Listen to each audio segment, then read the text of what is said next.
Strike और surgical strike कर पाकिस्तान के घर में घुसकर आतंकवादियों का मित्रों, मोदी जी ने G20 को एक बहुत अच्छे तरीके से 58 से ज्यादा स्थानों पर भेजकर G20 समिट को भारत की भाषा, संस्कृति, खान पान, वेशभूषा उसको समग्र दुनिया में पहुंचाने का काम किया। इसके साथ साथ वसुधैव कुटुंबकम के मंत्र को आज पूरी दुनिया वसुधैव कुटुंबकम के मंत्र को बोलती हुई है। ये सिद्धि मोदी जी ने G20 के माध्यम से की। एक नई संसद बनाई, संसद बनाकर इसके अंदर सेंगोल को स्थापित किया, वहां पर तिरंगा पहुंचाया और देश को सुरक्षित कर आगे बढ़ाने का काम नरेंद्र मोदी जी ने किया।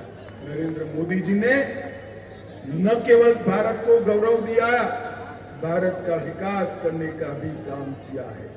ज्योतिरादित्य जी ने यहाँ की पूरी बात बताई है, इसमें मैं फिर से जाना नहीं चाहता, परंतु मैं कहना चाहता हूं, जब तक भारतीय जनता पार्टी की सरकार 2003 में नहीं आई, मध्य प्रदेश इस श्रीमान बंटाधार के शासन में मध्य प्रदेश बीमारू राज्य था।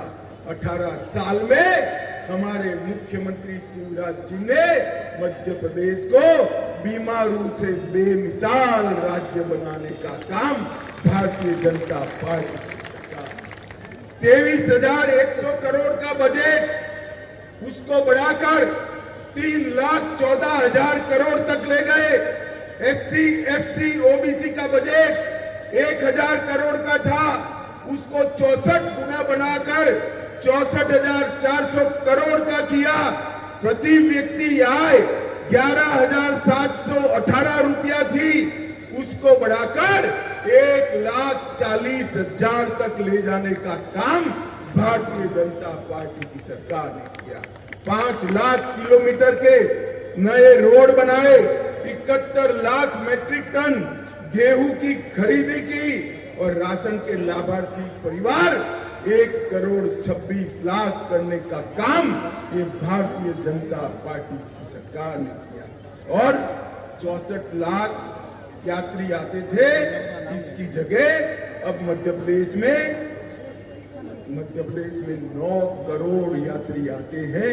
ये परिवर्तन भारतीय जनता पार्टी ने किया है। मित्रों, मैं आज पूछना चाहता हूं कमलनाथ जी से, दामाद के कल्याण की नई परंपरा कमलनाथ जी ने शुरू की, और कि आप जब 17 तारीख के चुनाव में कमल के निशान के सामने बटन दबाएं, ऐसा मत समझिए कि प्रद्युमन तोमर जी को विधायक या मंत्री बनाने के लिए वोट डाल रहे। भाइयों और बहनों, आपका एक वोट मध्य प्रदेश और भारत का भविष्य सुनिश्चित करने के काम में आए। तो मध्य प्रदेश में फिर से बनने वाली भाजपा सरकार आने वाले दिनों में मोदी जी को फिर से इस देश का प्रधानमंत्री बनाने की नींव डालेगी। भाइयों और बहनों, मोदी जी ने ये 9 साल के अंदर पूरी दुनिया के अंदर भारत के तिरंगे को सम्मान दिलाने का काम किया है। पूरी दुनिया इसकी पूरी प्रशंसा कर रही है। ग्वालियर वालों, बताओ, सभी को कोरोना के दोनों टीका लगे हैं या नहीं लगे हैं? हाथ ऊपर करो तो लगे या? कॉफी पिलाकर मोदी जी ने टीका लगाया या नहीं लगाया? मोदी जी ने 220 करोड़ टीके लगाकर समग्र भारत को, आज भारत दुनिया का सबसे बड़ा दूसरे नंबर का मोबाइल निर्माता बन चुका है, तीसरा सबसे बड़ा स्टार्टअप का केंद्र बन चुका है और रिन्यूएबल एनर्जी में भी दुनिया में भारत देखते देखते 9 साल में 11 नंबर से तीसरे नंबर पर आए। ग्वालियर वालों, मुझे बताओ भैया, ये कश्मीर जो है ये भारत का है या नहीं? अरे जोर से बोलो, है या नहीं है? धारा 370 हटनी चाहिए थी या नहीं हटनी चाहिए थी? एक कांग्रेस पार्टी जो यहां सरकार बनाने के दावे करती है, 70 साल तक धारा 370 को अनौरस संतान की तरह, अनौरस बच्चे की तरह अपनी गोदी में खिलाने का काम करती थी, क्योंकि उनको वोट बैंक की पॉलिटिक्स करी। आपने मोदी जी को दूसरी बार प्रधानमंत्री बनाया। दूसरी बार प्रधानमंत्री बनाते ही 5 अगस्त 2019 को मोदी जी ने धारा 370 को समाप्त कर दिया। और उस वक्त एक कांग्रेस के राहुल बाबा, जानते हो ना? अरे भाई जानते हो ना? एक कांग्रेस के राहुल बाबा कहते थे धारा 370 मत हटाओ, खून की नदियां बह जाएगी। अरे राहुल बाबा, खून की नदियां छोड़ो, किसी की कंकर चलाने की हिम्मत नहीं है। कंकर नरेंद्र मोदी सरकार, मित्रों, नरेंद्र मोदी जी ने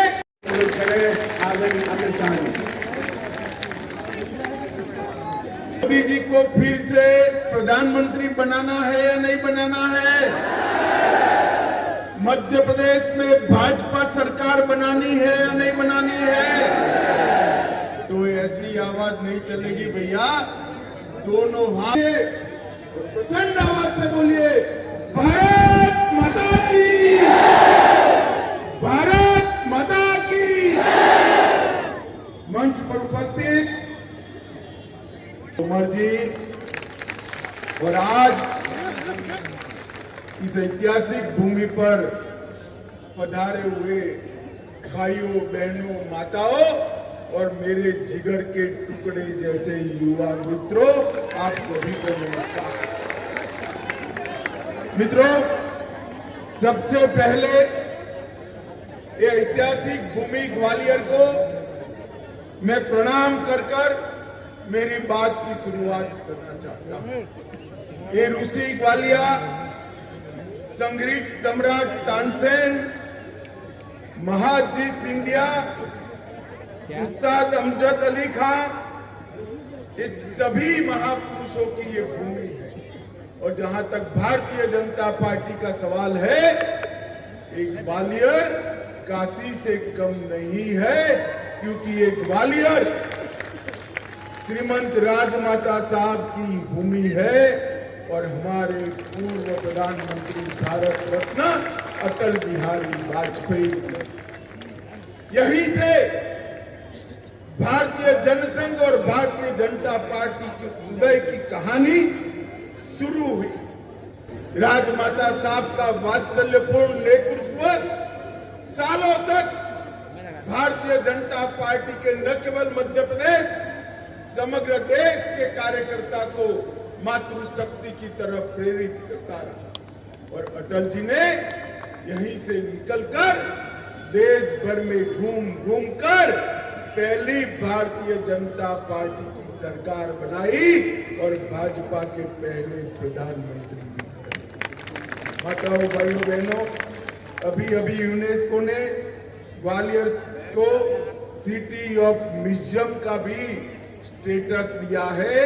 और एक ग्वालियर घराने ने भारतीय संगीत में कई राग रागिनियां जोड़ने का काम ग्वालियर घराने ने किया है।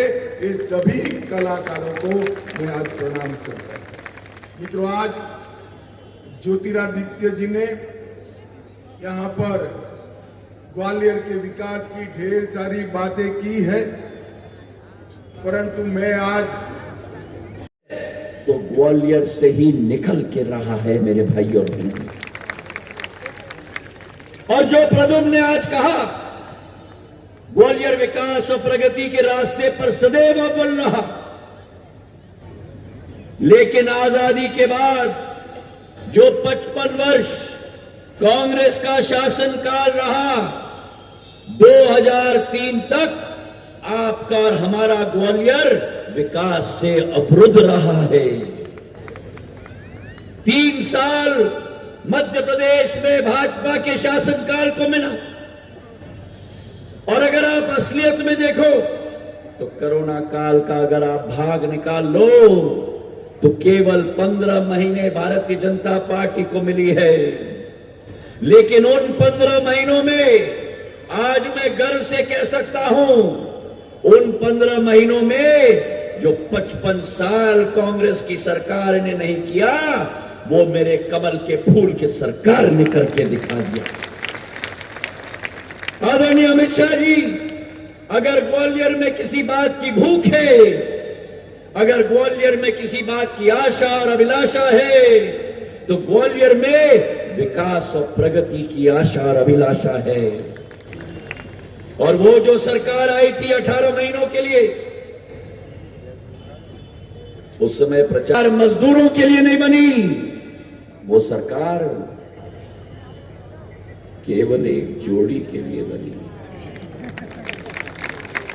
सही है कि नहीं? अगर सही है तो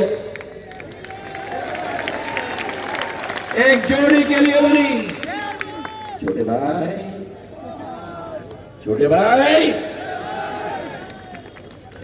और जब जब आपका सेवक, जब जब आपके ये दोनों सेवक उस जोड़ी के पास जाते थे, ग्वालियर की गुहार को लेकर, ग्वालियर की आवाज को लेकर, तब ना जनता के लिए समय, ना विधायक के लिए समय,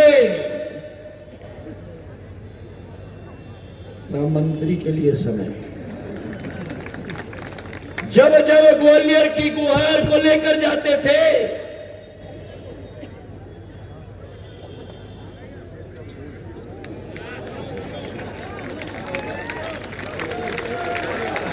चलो चलो, तो जिस मुख्यमंत्री ने ग्वालियर की जनता को कहा चलो चलो, जिस मुख्यमंत्री ने ग्वालियर के विधायक को कहा चलो चलो, वो मध्य प्रदेश की जनता ने उस सरकार को कह दिया।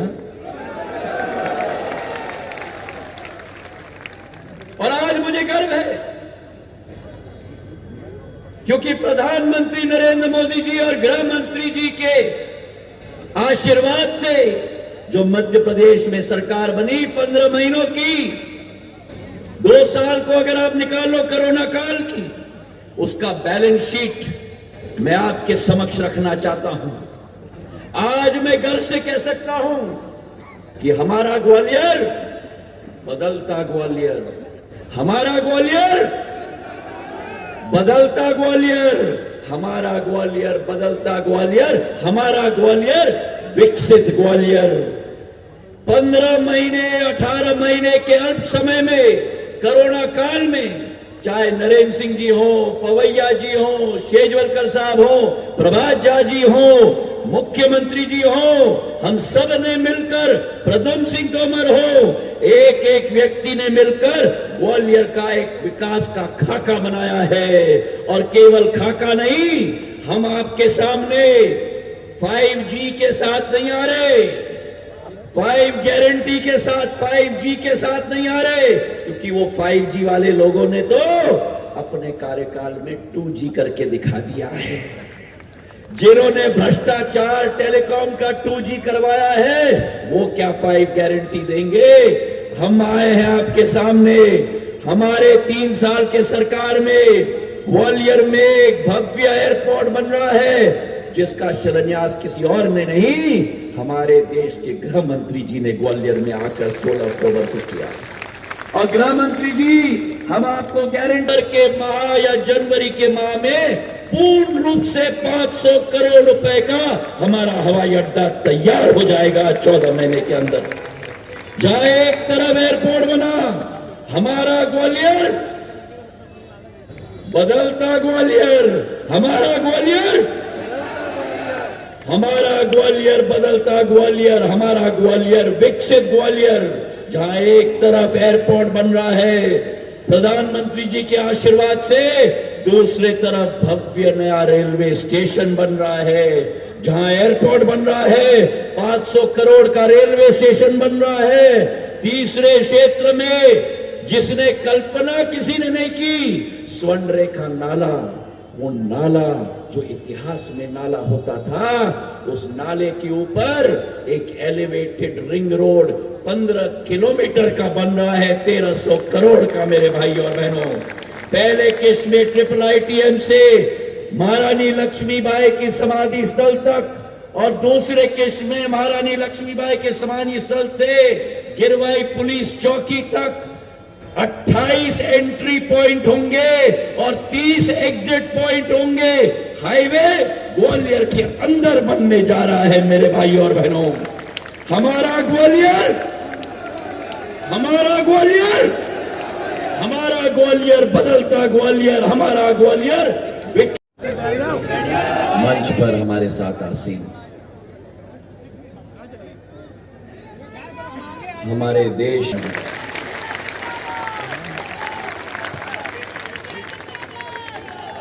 नहीं, ये ग्वालियर की ताली नहीं सुनी मैंने, मुझे तो ग्वालियर की ताली सुनाओ।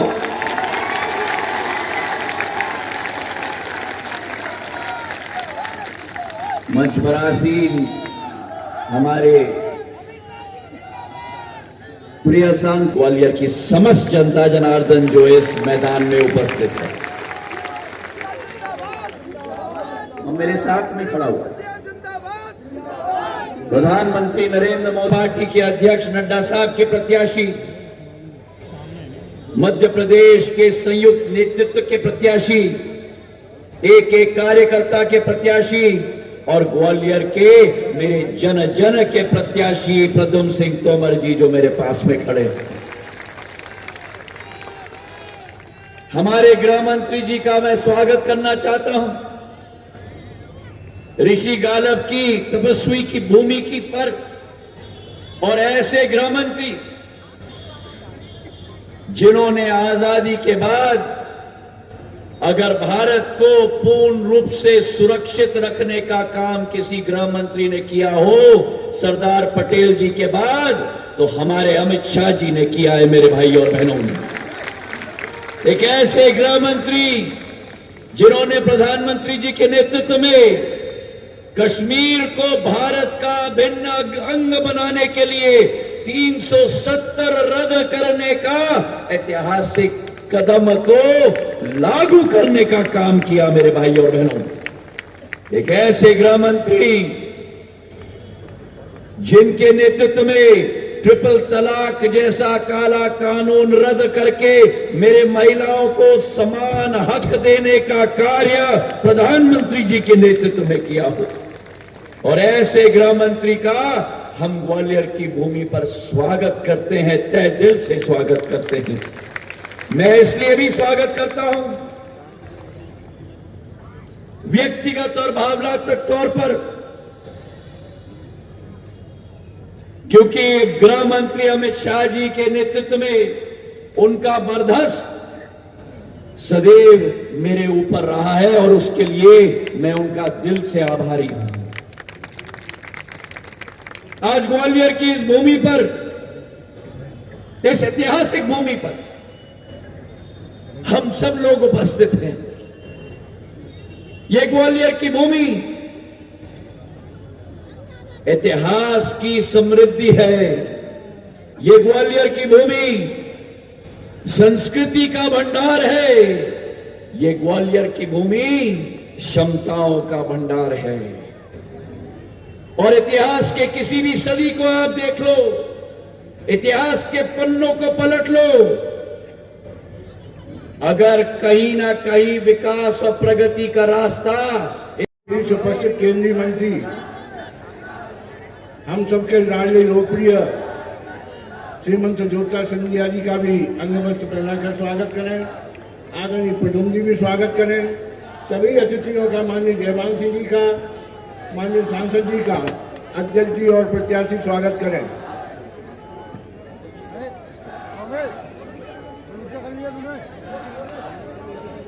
कठोर परिश्रम, वैचारिक प्रतिबद्धता के साथ अमित संकल्प और अभिनव संकल्पनाओं का यदि कोई नाम है तो वास्तव में अमित शाह नाम है।